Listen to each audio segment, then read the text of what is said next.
All right, we are digging into division lesson 6.1. We actually skipped this lesson to show you how to divide before we got into dividing with word problems. And we're going to do this with cubes. What are cubes? Well, I'll tell you.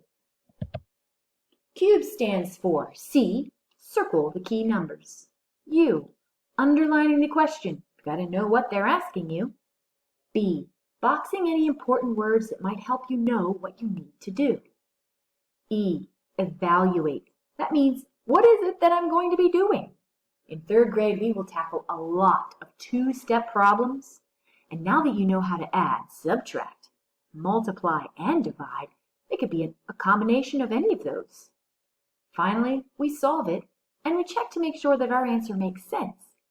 And is there a way we can double check to be sure we are correct? Let's take a look at this problem. Hedgie's having a party. He has 36 cups in 4 equal stacks. How many cups are in each stack? Well, let's use our trusty cubes. We're going to circle the key numbers. Then we're going to underline the question. How many cups are in each stack? We're going to then box any important words that help give us clues. I see equal stacks, meaning equal groups, and I see the word each.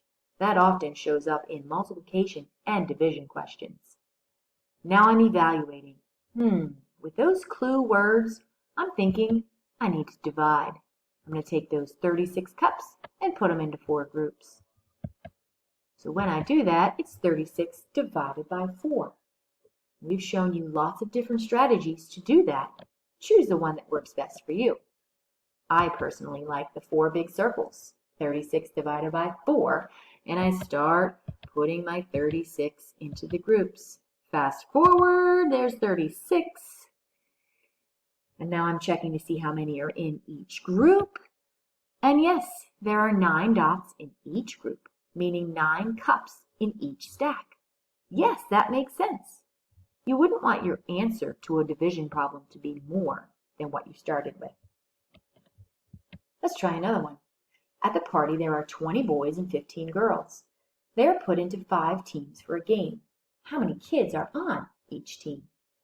Well, let's pull out the cubes again, circling the important numbers. Interesting, there are 3 numbers this time. Let's underline the question. How many kids are on each team? Kids. I'm boxing important words.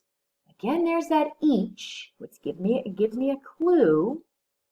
And I see the word and, because it talks about 20 boys and 20 or 15 girls. But then the question asks about how many kids. So I'm evaluating, I'm thinking, this is a 2-step problem. I've got to first find the total number of kids. Let me make some room here. I've got to find the total number of kids. So that means I take the 20 boys and the 15 girls and I add them together. So now I have 35 kids. What am I going to do with those 35 kids? It says how many kids are on each team. Sounds like I need to divide them up. So I'm going to put them into 5 teams. And I'm going to do 35 divided by 5. Use the strategy you like best. There's a picture of mine. And there are 7 kids on each team. You can kind of picture them there. In each circle, there are the 7 kids. Does it make sense? Yes, if I have 5 groups of 7 kids, that's 35 kids. And if I'm working backwards throughout the question, 35 is broken down into 20 boys and 15 girls. We did it. Remember to use cubes whenever you're solving a word problem. Take your time, think about it, and get it right.